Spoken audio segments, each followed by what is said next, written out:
Welcome.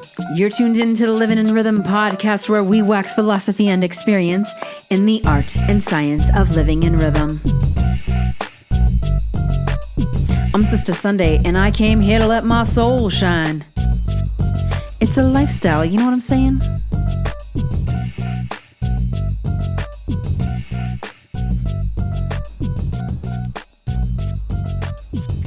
We have reached an intersection and a crossroads.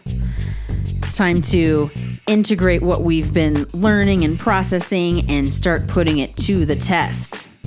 The choice is ours, how we want to work this energy right now. But we've been waning from that full moon lunar eclipse. We've been waning from the last 3 years, the last potent 3 years.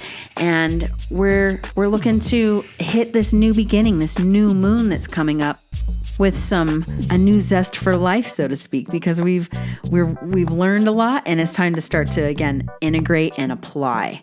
And so I want to talk about this idea of working these rhythms, the beginning, middle, end of each cycle, and really finding a rhythmic resonance in that. That's how we tune in. And then I want to talk about using the third hermetic principle of vibration to tap into our power, to tap into that resonance that's our very unique presence, and start to vibrate the cosmic space and time that surrounds us. Boom. It's cosmic. It's big. It's fun. It's time to play a little bit with this work, because we've got the new moon coming in. We got a bunch of late degrees in the signs. We have a bunch of 0 degrees happening in the chart with this new moon. It's so fascinating. But all of these beginnings and endings are making a T-square in the chart. So this crossroads that we're at, I want to talk about how we can use this crossroads, this friction, in order to grow and push ourselves to individualize, to customize our presence and our vibration, and really work on our commitment levels, that centering of gravity and committing to our presence and committing to our just being consistent with our vibration as much as we can. So we'll talk about that. We're going to talk about the sun moving into Gemini. So it's finishing up its Taurus season and it's moving into the sign of Gemini, this final phase of the spring in the Northern Hemisphere. And so that brings up the energy of the mind. I want to talk about a neutral spine and a neutral mind as we calibrate the core and sync with the cosmos. There's a lot to get into today, but we can do it. So let's take a moment to tune in to our center of gravity. Find that vibrational presence that's signified through our heartbeat. So take a moment to inhale. And in your own timing, begin to exhale and root yourself. Root into the center of the earth. Find that grounding force, that anchoring force that the earth can give us. This planet, this place where we live, each of us in our own place in space. We all inhabit our own individual place in space. And the more we can really tune into our own presence in that and make a connection with the earth and the space in which we dwell, that's how we can start to tune into our vibration and our energetics, to actually start to be able to come from a place of power and presence in order to act or engage or move in this world. And I always say, the ideal place is to be centered and in your center of gravity and grounded and anchored in order to go, in order to explore. And we want to have that anchor in order to be able to tether ourselves out into the furthest reaches. I mean, as far as you want to go. But there is this fine line around this anchoring in, this presencing in the center of it all. And so as you take a few breaths in your own timing, your timing is always going to be the best timing, but just tuning into that, feeling the spaciousness that occurs through an inhale. Feel that spaciousness in your system. It's the uncoiling of the spring, right? The kundal, that internal coiled spring of yours. It dwells at the base of the spine, and you want to start to inhale and open it up, cultivate and coax it up as you get more energy and more oxygenation through your presence, for your presencing yourself, you can start to take up a little more room in the space that surrounds you, in the field, the auric field. Feel into the right and the left sides. See if you can open up both sides as equally as possible. Bring awareness to the space that's in front of you, as equal as the space that's behind you. And then just start to feel that little space bubble of yours, or big space bubble of yours, and start to inhabit the space, the field, the bubble, your orbit. And the more you tune into the broadness of it, then you can come into this oppositional energy, this polarity of the internal, the within. So as much as you have the space without, you're going to consolidate that center of gravity within the center of it all. And so I love the visual. If you've ever seen the symbol of the sun in astrology, it's a circle with a dot in the center. There's a lot of really cool descriptions and understandings and meanings around this symbol. But I also just like to use it for my own centering practice of, if I use that center point in the center of the circle, and then I allow a consistency and a presencing around the entire circumference of that field, the circle that surrounds the dot, and really fortify that. That's the meditation. That's the centering practice.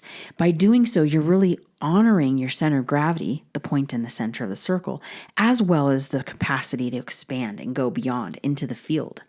Feeling that edge, that true edge, or as I like to call it, the auric range of motion. So as you breathe and you circulate energy, start to feel that consolidation of energy in the center of your gravity, of your gravitational field, and then allow the heartbeat, the breath, the pulse, your energetic resonance to ripple into the field. And then the art and the practice, the exercise becomes, how contained can you be in that center of gravity while expanding into the field, while opening yourself up, becoming more broad, taking up more space gives you more room to be more aware, to tune into what's happening around the field, so to speak. So this core calibration, this idea around centering is really powerful, because there's this way in which sometimes I think we need to, in my embodiment teachings, when I'm teaching people Pilates specifically, it's really an interesting thing to come into awareness around your own physical presence, your own energetic presence, and your physical presence, because we're all one, So it's a tricky thing where sometimes I think we don't realize how much room we can spread out, that we kind of live in a collapsed state, most of us, a compressed state. And so as soon as you start to open up and work on this broadening into the field, there's a wobble that happens. It's a common thing. It happens on the earth in its gravitational relationship to the sun. That's the precession of the equinox, that it's the thing that changes the seasons and the earth's tilt. And we have this within us, as above, so below, this same sort of centering practice. The more strength we get in our gravitational field, the more things wobble that surround, there's a wobble that occurs from that energetic gravitational center out. There's ripple effects. There's a wobble. And so rather than thinking about it as being this finite static place of center is a place I have to find and then hold, let's practice using this concept of the wobble in relationship to our center of gravity to understand that we're in constant movement. That pulse, that wobble, that expansion, contraction, that ebb and flow is a part of life. It's like the rise and fall of the tides. It's the rise and fall, the rise and set of the sun and the moon. These rhythms, these beginning, middle, endings of these rhythms, they occur. It keeps going, and it evolves through its expanding. But it also, there's something that's consistent in the rhythm of it. So it might not fall in the same place or in the same way all the time, these wobbles, so to speak, these embodied wobbles. They might not happen all the time in the same way. But what I found in my own observation, my own practice, is that the more I tune into that center of gravity and I allow myself to explore, there is a wobble there. And rather than getting stressed and creating tension and compression around the wobble, I allow the ripples to occur so that I can, again, fine tune my center. Because the more you expand, the stronger your field's going to be. Like, we want to take up more space in our presence. We just do. This is part of the embodiment practice, is recognizing that you're bigger than you give yourself credit. All of us physically, this is a spiritual, energetic, and physical situation. But especially like the more time you've been in your body, the compression occurs. This is how we watch our elders get smaller. They compress. There's a compression in the structural alignment. And for maximum health and maximum strength in the body, for vitality in the body, we want to have it as decompressed, as open as possible. This opening allows for more circulation, more breath, more vitality, more flow, more energy that makes its way through the entire system, through the chakra systems, through the vital organs, in the blood. Just talking about is making my finger, my hands are kind of tingling because I'm getting some energy built up.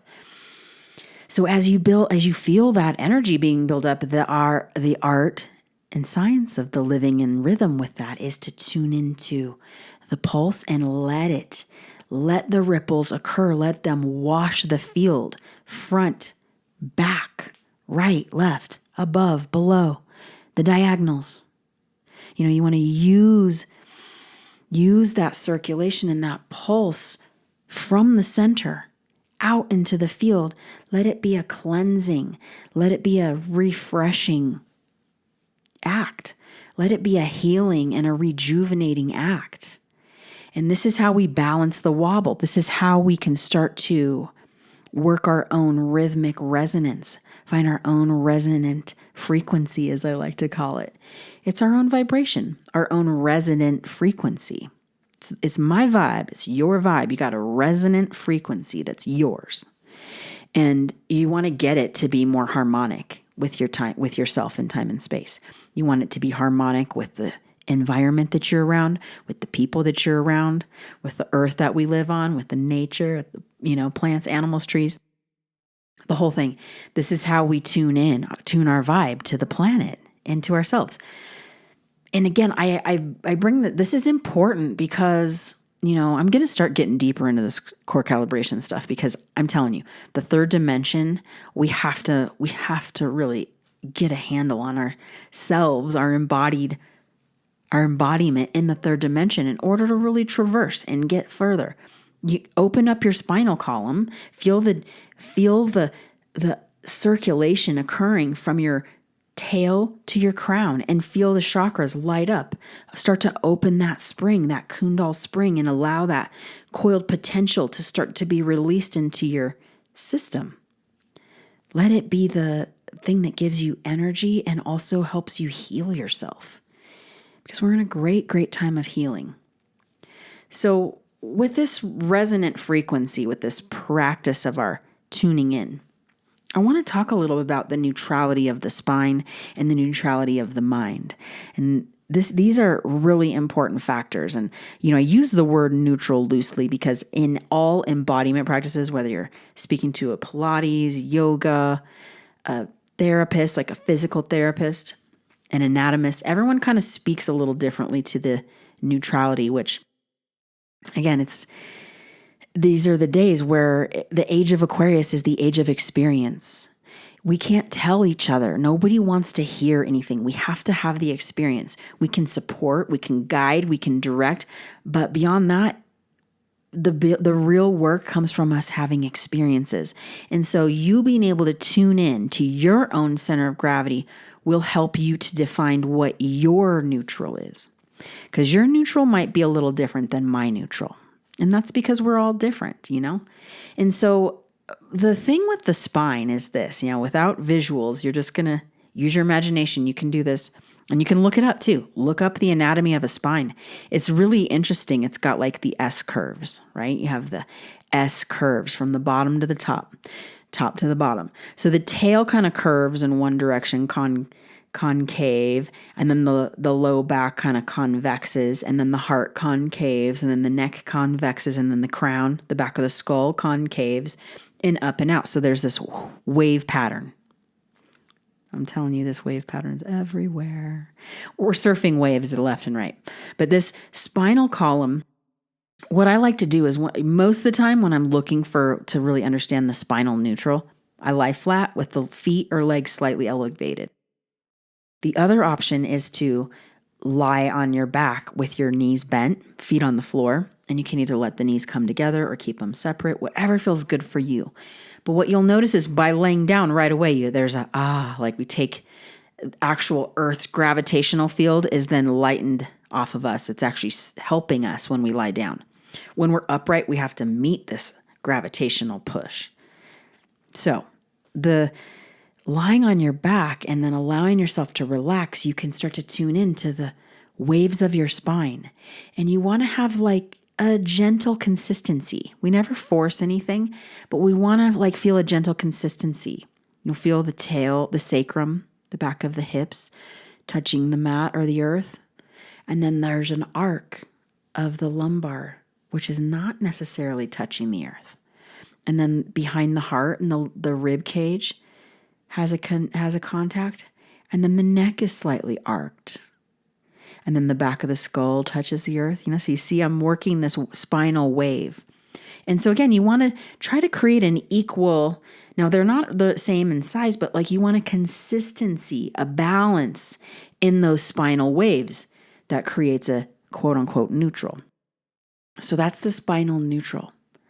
I also find that when I lie there and I get my spine, as you get better, as you get more practice, you'll be able to find it sitting up and standing up. And that's actually the name of the game is you want to find spinal neutral. You want to find neutrality in your structural alignment as much as possible.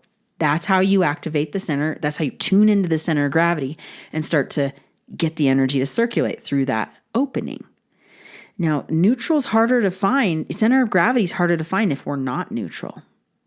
You could do it. But it's more efficient and effective if you find the spinal, find that center of gravity and that neutrality. Integrate them together. They work really, really well together. Although you can do one or the other.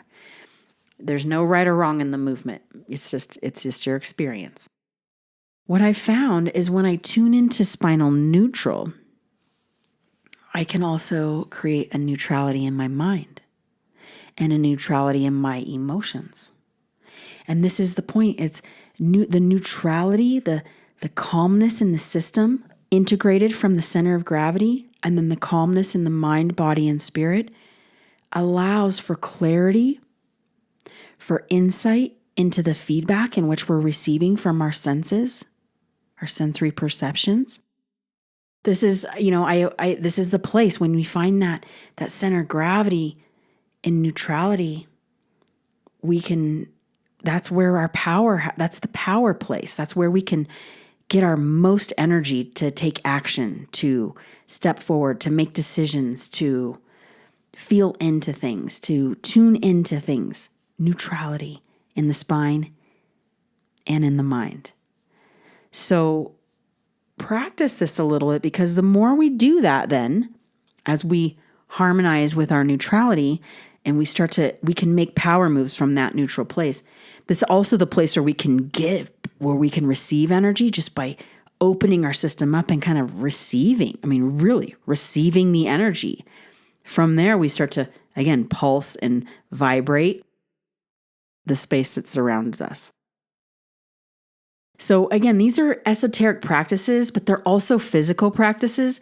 And I encourage you to, this is the way you want to practice using your mind, your body, and your spirit, your sense of connecting to yourself in artful ways where you're starting to get creative in understanding your own nature. Because what you'll find is like maybe sometimes that neutral is a little cattywampus. Like sometimes the right, like my story is that when I lie neutral, I have a little torque. There's a little torque that steers me off to the side. And so I have to energetically and physically direct myself out of that torque and into neutral. And this is all like we can practice this in private sessions in the moving forward. If you ever wanted to book a little core calibration session, we could get into some specifics around your alignment practices and your alignment patterns. It's super fun. It's very deep and very personal custom work. And it requires a lot of presence, a lot of presenting. You have to like become super aware of what it feels like to be neutral, of what it feels like to start to activate your central axis, your chakra system, and let the energy, let that coiled spring light you up. And you can get so good at this that it just takes but a moment. I always say it's like 1 to 3 breaths. When you get good at centering, tuning into your center of gravity and opening up your system, whoosh, you can do it in a thought. You can do it in one breath, 1 to 3 breaths. So take one moment here for yourself in your own timing, with your own breath's rhythm, and go for the full deep inhale where you open yourself up. As you exhale, feel that integration, that tuning into the center of gravity that is yours. And then take a couple more breaths just to open yourself up from that anchored place, from that center of gravity that's yours. Root that into the earth, and now open your heart and your mind to tune into the field that surrounds you and just sense. You might feel where some things where the energy feels stagnant or where the energy feels kind of lit. And again, there's not a right or wrong to it. It's just about observing, tuning in and observing. You're perfect as you are right now. And just know that the more comfortable you get with yourself and being in your physical body, in your mental and emotional mind, in your mental and emotional state, finding a neutrality and a groundedness, a presence, just feel the power that gives you. And observe, because from there you can be guided, you can be slightly inspired, you could be pushed into your destiny path, which, I'm sure you're already on. If you're this deep in with me, if you're still listening, which I'm grateful that you are. But, we've been working on this. This is a very custom thing. And my biggest passion, my biggest inspiration in doing this is finding new ways of sharing some of the information that I work with in my own practice, in the stuff when I'm teaching my clients, when I'm working with people that I love. These are the things that I share. And I'm looking to be able to take it to a bigger picture, to a bigger level, and help others really refine their own, customize their own vibration to really feel who they are individually on a physical level, which allows us more emotional balance and mental balance, spiritual balancing. We're just looking to balance the wobble. Feel the wobble, balance the wobble. It's a never-ending cycle. It's a never-ending process, beginning, middle, end. As soon as you get good at something and master it, we begin it, you complete, and then you begin again. Next,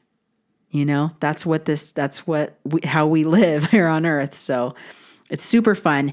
Play with it with your body, and then we can also, now let's talk about it in a cosmic way.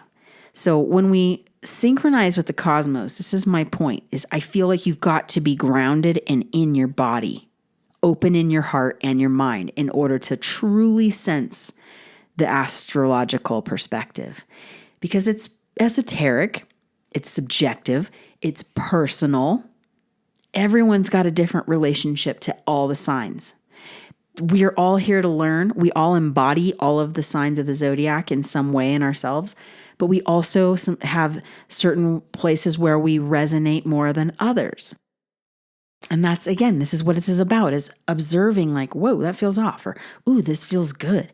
And recognizing that and being able to act and make choices from those places of sensing and tuning in. So it's really cosmic. Let's talk about this. So like I said, there's a beginning, middle, end, right? In every cycle, beginning, middle, end. And the lunar cycle is one of my favorite places to observe this, because it's it's outside of ourselves. We can watch it. We can watch the moon wax, and we can watch the moon wane. And so that beginning, middle, end, it occurs, that lunar sort of waxing and waning occurs in all the cycles, no matter what we're talking about. It's a very powerful analogy or metaphor for cycles of life in general. But especially when we look at the astrology, when we look at the degrees, when you see so many, like, so I looked at the chart for the new moon that's coming up. We'll talk about it. But when I looked at the chart, there's so much 28 degree, 27 degree, 29 degrees. It's like things are finishing up. And that's the thing, is like so each sign, it starts at 0 degrees and it goes to 29. Beginning, middle, end. The deacons, 10, 10, 10. There's 30 degrees in each sign, beginning, middle, end. And so, and just like in the season, there's a beginning, middle, end. And so right now, we got this late degrees occurring, and we have some beginning degrees. There's some 0 degrees, and then we have some 3 degrees and some 6 degrees going on. So we've got this kind of balance between the beginning degrees and the endings. And so let's talk about this a little bit. This concept around mastering, coming to the end and completing, and then allowing ourselves to step into the next phase with grace and ease. So this is the whole problem when things go, like right now, Pluto's in retrograde, and it will be going back into Capricorn. It's still in Aquarius, but it will be going back to Capricorn at the 29 degrees, 28 degrees to kind of remaster some of these late degree things to prepare us for the really new beginning. And that's the thing, is like, you want to be able to, you want to complete and master before you move on. I mean, you just do. Like with at most, this is the thing, is like, you can't really skip steps, because you always will have to go back and repeat those steps in some form or another. But it happens a lot in the astrology. So like, it's best to work the transits and to work these cycles in time, learning how to ride these waves and figure out where they are in time so that you can catch the wave and ride it efficiently and to your best, the best you can, which will help you evolve, learn, keep moving. This is the point. It's like, you don't want to jump ship. You don't want to skip steps. You want to ride the wave and into the next phase. Tuned in, living in rhythm. Easier said than done. But the late degrees is mastery. It's very much a completion and a closure, and which requires us to sort of take, there's a little gratifying moment, but it's also like in a triumphant moment. It's also like a moment of like, okay, this is complete. Now, what are some of the things, like, how can I integrate what I just did? So it's almost like after graduation, if you take a gap year, or if you take the summer off, like after college and you finish college, it's like, I'm not going to jump. There's some people that just keep diving in. My nephew's amazing. He just keeps going. So, but the concept is that you want to really start to practice this, like use the mastery as not like it's an ending and a completion, but it's not time to quit. It's not a quitting moment. It's an integrating moment. It's the taking it in. Like, I always use the example too of when I'm baking, if you're baking something and you pull it out of the oven and you let it sit, it's that integration. It has to like cool and settle, the flavors settle, the shapes, things settle down after they're complete. Just like a full moon. The full moon kind of acts as a completion. It reaches its full capacity, full illumination, and then it wanes. And the energies calm and go back down towards the new moon. That waning energy is the integration time. It's where things can fall away and things that need to really settle in And so, like I've been saying, is we've got all these preludes that have been happening, all this insight into where we're going. And we also need some reflection a little bit around where we've been in order to say, okay, let me integrate a little bit. Let me work with what I've learned or what I've experienced and see how I can take it to the next level.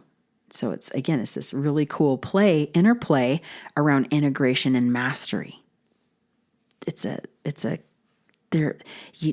just keep feeding into each other, and it's really beautiful because again, there is no end. There's no quitting. It never really finishes. We just keep taking it to a next level of mastery, a next level of understanding. And in doing that, we may find new threads to begin again, new places where, okay, so now that's done. This makes room for me to do a new thing. That's the 0 degrees. I just got here. Should I get in? Like, I always think of the ocean, it's like if you go to the beach, I just got here. 0 degrees is like you just parked the car and you're maybe walking to the shore. You just maybe got to the sand. You're not even at the water yet. By the time you get to like 3, 6, 9 degrees, you might be, you might be getting your feet wet a little bit. So, but this is the point, is understanding these tides, this beginning, middle, end energy, and using it for your benefit. Using it to help you to create a rhythm and a cadence. Because the thing is that what this has taught me is to knowing when to lean in or when to push, when to go versus when to sustain, when to hold, or when to reflect and observe. Like riding these waves with divine timing is the art form that we're looking for. And so again, by understanding that wax, that wane, that ebb and flow, you can really use it to your benefit so that you can maximize the energy. You can catch the wave and like go for some mastery, or you can integrate and pull in and really like soak it up, put it together so you can figure out how to apply it. What's the next step? Okay, so this new moon is occurring so the sun and the moon are coming together. Anytime we're at a new moon, it's a sun and moon conjunction. This new moon is happening on May 19th at 9:53 a.m. Mountain Time. And it's happening at the 28th degree of Taurus. And you might remember the last new moon was, I think it was 28 degrees Aries, last degrees, 29 degrees. This is where these new moons, the beginning of the cycle is starting at the end of the cycle. It's a trip. It's pretty cool. So if you think about it, it's like 28 degrees is the finishing of the Taurus. We're finalizing our understanding around the sensory system and ourselves and the things that we love and appreciate, the world, the way we are integrating with the world through our senses, the way we're taking in the feedback, the way the world is speaking to us through our senses. This is all coming to a completion and a closure. Hopefully, if you've been working the transits, you're feeling somewhat masterful in this moment in time. I mean, we get it again next year, but there's this moment in time where we've had some eclipses occurring and lots of endings and beginnings in this time. It's very fascinating. So Taurus is the middle sign of spring in the Northern Hemisphere. All of the middle signs of any season, they're called the fixed signs. So we've had the North Node in the sign of Taurus opposite the South Node in Scorpio for the last approximately 18 months, give or take a few months. And in that time period, we've been focusing on this. We've had all of our eclipses occurring in the axis of Taurus and Scorpio, the axis of love and power, as I've been calling it this cycle. And it's this idea, like all the North Node energy is pointing to Taurus. All the future energy is pointing to Taurus. Work a Taurus energy. What does that mean? Well, to me, it means integrating my third dimensional perspective, integrating my sensory system, recognizing my value and my value systems, the things that I put value into, the things that I appreciate, the things that I adore and cherish and love, the places where I get energy and power, versus the places that take my power away, the places that make me feel not as whole. So basically on the new moon on May 19th, we have the sun at 28 degrees, the moon at 28 degrees Taurus, and then we have the north node at 3 degrees Taurus, and then Jupiter entered into Taurus, and so it's at 0 degrees Taurus. So Jupiter 0 degrees Taurus, hasn't been here for 12 years, just finished up its Aries cycle, and now it's in the sign of Taurus, and it's about to, make its way through. So I feel like that's really exciting. However, we're at this moment, this new moon is this next week and a half, 2 weeks really, we're going to be experiencing a T-square in the chart, which is, to me, it's a crossroads. We're working this friction, this polarity between the axis of Taurus and Scorpio and the axis of Aquarius and Leo. All the 4 fixed signs are activated by these planets, I'll tell you. So it's, again, this fixed crossroads, this fixed T-square that we have is basically it's working with some late degrees and some early degrees. And that's what's interesting is the friction, the crossroads is occurring. Our growth can come through us balancing the wobble of the old and the new, the mastery and the beginning again, that ending and beginning. And I wrote this down, and it's like a tongue twister, but it's interesting because like with this new moon being at the late degree of Taurus, we're at the end of the middle of the season, the spring in the Northern Hemisphere, and we're at the beginning of the end of spring. So we're at the end of the middle and the beginning of the end.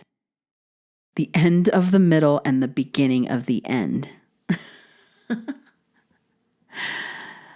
Oh, wow.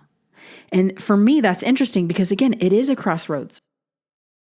I find in these moments when we're pushed between where we're going and where we've been, where we're at this crossroads, this is where a lot of backsliding can happen. And, especially with that South Node in Scorpio, it's like, I just want to be comfortable. Let's go back to the way it was. Can't we just go back to there's so much of this happening right now. It's like there is a serious separation going on of like humanity of people that want to backslide because it's more in the flow, is easier to some degree, or so they think it is. And then there's some people that are trying to push into the future. And again, it's like you can't go too far in either direction right now. It's a crossroads. You have to create the balance in the middle between, that beginning and end. There's the middle. So we want to work a rhythm in that push, in that polarity between where we're going and where we've been, because there's a lot we can learn about where we've been and use or leave behind. There's either a leaving behind with some things, or there's let's use this moving forward. And then for the beginning, there's just insight into okay, this is a little bit of the feel. This is the direction. This is the way that the tide's moving.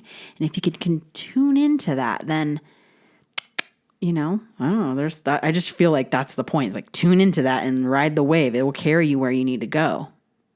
But you have to be tuned in your center of gravity, balancing the wobble and the friction.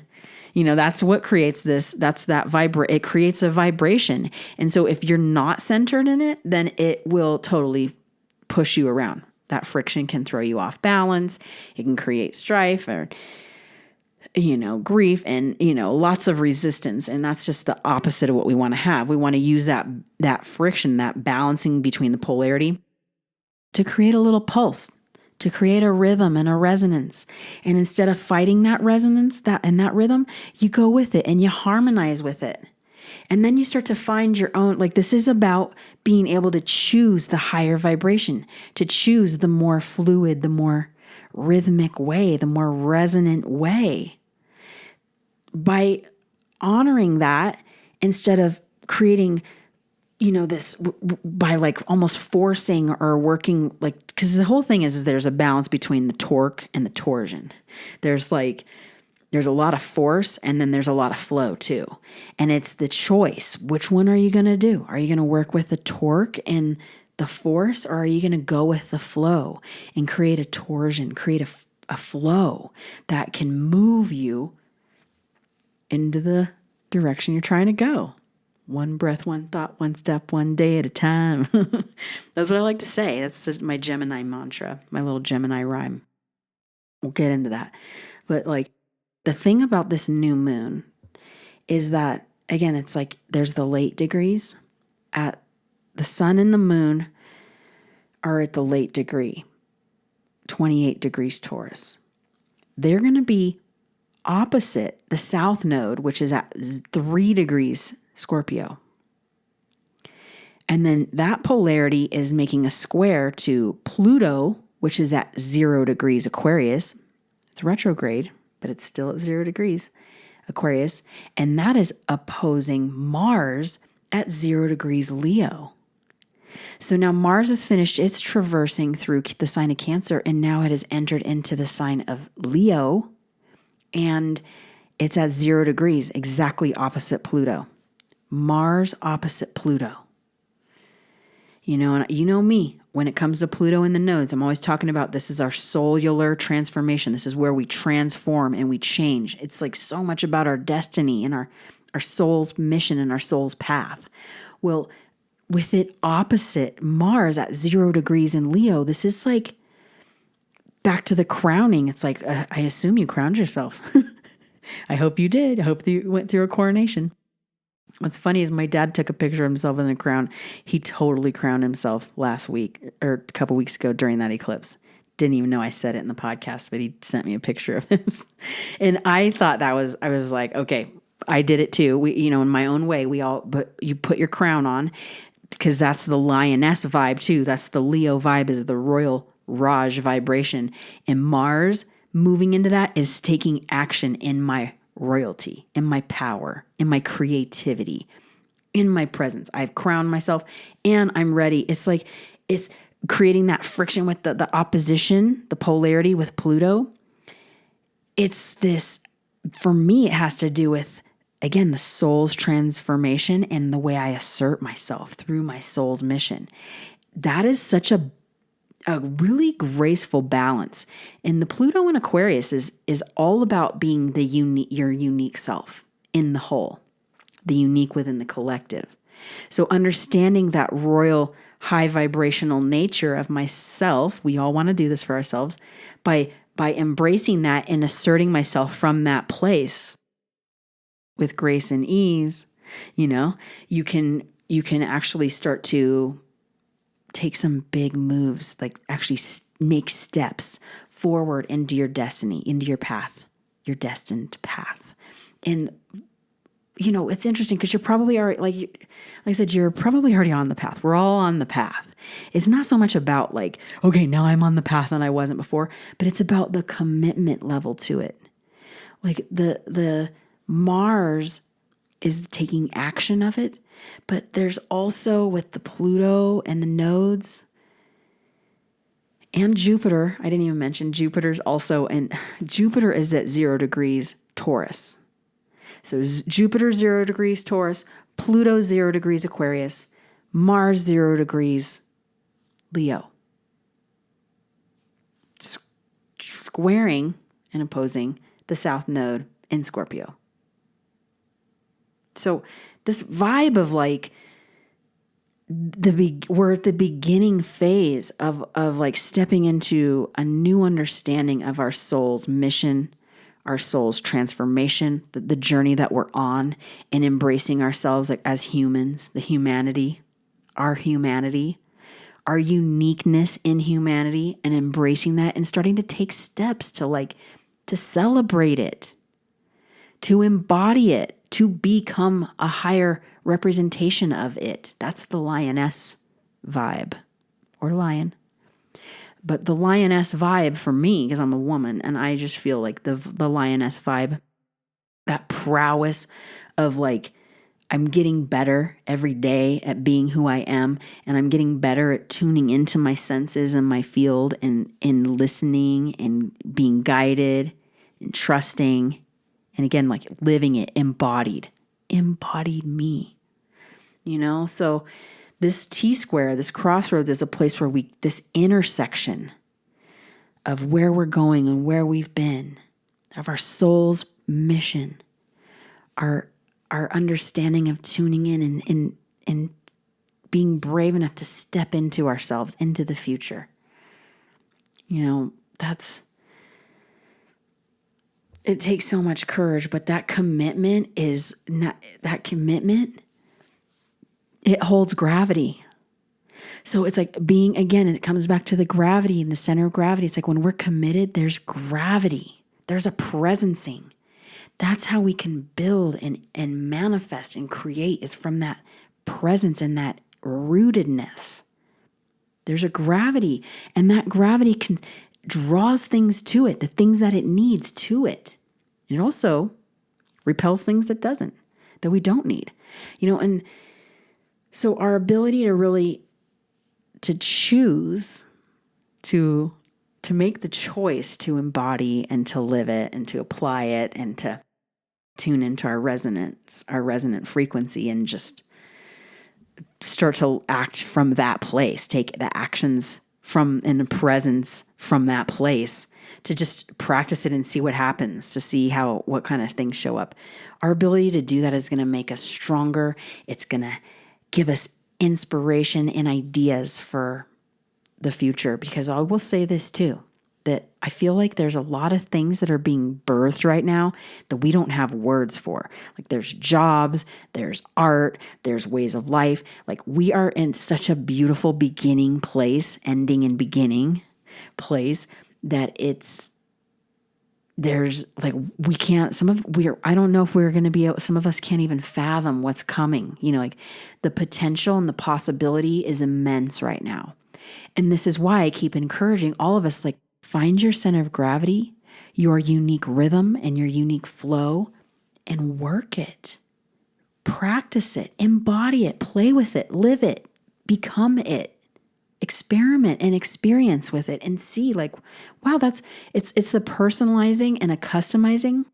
That's what's going to help us gather the insight that we need. And through that, I feel like we're going to start to experience and bring things on the planet that are going to help humanity. They're going to help us heal, help us grow, help us evolve. And it's high times. So honor yourself. Enjoy this full moon, this crossroads. Feel the intersection and see how you can integrate all the parts in your own unique way that makes your own special vibe, your own resonant frequency. Start to just cherish that and exercise it, play with it. It's so fun. And so we got the new moon and all these 0 degrees. And then we get one more 0 degree added to the mix as the sun goes into the sign of Gemini on May 21st. So the sun enters into Gemini at 0 degrees on May 21st, and this now begins the mutable phase, the changing, the end phase of spring. It's where all the mutable signs are where things transform and change. It's adapting and changing, mutability. It's also, Gemini is an air sign. It's the first air sign of the zodiac. It's ruled by the planet Mercury. And what I think about, so Gemini is the twins, right? But it's also about the mental state. It's the mind. It's communication. It's listening and observing and tuning in to gather data and information in order to think deeper, to contemplate the data. What am I learning? What am I experiencing? It's gathering information and observing. It's listening. It's also expressing from that place. But it's, for me, over and over, I keep coming back to Gemini is really about the listen. There does some good listening. They're picking up on things, on levels they're picking up on things on very deep level. And when I think about the evolution of the zodiac, I always love this. It's like the Aries is the spark of life. The Taurus is the tuning into the senses, and I'm starting to make choices and decisions around what the world is, how I'm experiencing the world through my senses. From that, we evolve into gathering that information and that data to have a thought around it, to think about it, to contemplate. It's the mind at a really high level of contemplation and observation, witnessing. It's deep. Listening and contemplating, observing, gathering information, which this also represents, like I said, because Mercury Mercury rules Gemini. It's one of the signs that Mercury rules. The other one is Virgo. But Mercury through the Gemini lens, it's like the beginning of the Hermetic philosophy, the Hermetic principles. It's starting to recognize these principles of the mind being all, like mind is all, mentalism. I mean, Hermes is Mercury. So Mercury being the ruler of Gemini, or one of the Gemini being one of its signs that it's the ruler of, having it be in Gemini with the mind, it just makes me come straight to the first Hermetic principle of mentalism, that all is mind. And it speaks to the power of our mind and how our mind can create things. So this idea of evolving through the zodiac, using our sensory system and our sensory perceptions to develop our understanding of the way that we're observing and listening and communicating and expressing ourselves in this world through our mind. This is a powerful time, and this is a powerful sign, the sign of Gemini. And what I want to say about that as well is that with the, back to the neutral mind and the neutral spine, the more we can be clear in our mental state and in our physical state, we can create the world that we're wanting to create. The world we want to see, right? This is through our mind we're doing this.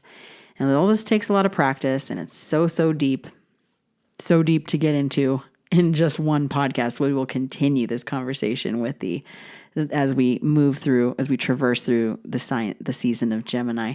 But I just want to drop these little, again, 0 degrees, this little beginning phases of understanding that our neutral mind and our neutrality in our center of gravity allows for a neutral mind, which allows for us to start to observe and contemplate, listen, and tune in to the feedback of the world and the way it's communicating to us, so that we can start to create and envision, communicate, and express from the place and into the direction that we're trying to go. There's so much to do, and we just do it. One of my phrases that I use for Gemini, because it really is this day-by-day practice, this working on our mentalism, is a one breath, one thought, one step, one day at a time situation. That's my phrase for Gemini, and I'm sticking with it. But to bring some of the magic of understanding that our senses and the world is speaking to us through our senses, and we can use that to gather information and data to then think deeper thoughts and create new possibilities.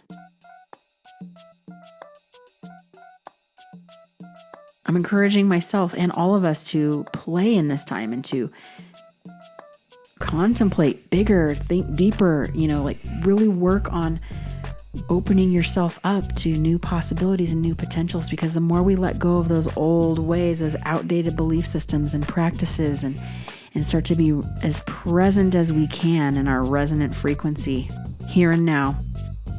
We've mastered these last few years. We've come to a place of mastery and completion. Now it's time to integrate and play and apply what we've learned. See what we come up with. So it's a great time of experimenting and gathering information and data. Observe. Watch the world. It is definitely speaking to you through your senses and through vibes with your heart, open mind, it's happening. So I really appreciate you for tuning in, for taking the time to listen and to practice your own embodiment to try to be a better person. This is what we're all doing, and I appreciate you doing that. And just know you're not alone. There's so many of us working on it together, and I find a lot of solace in that.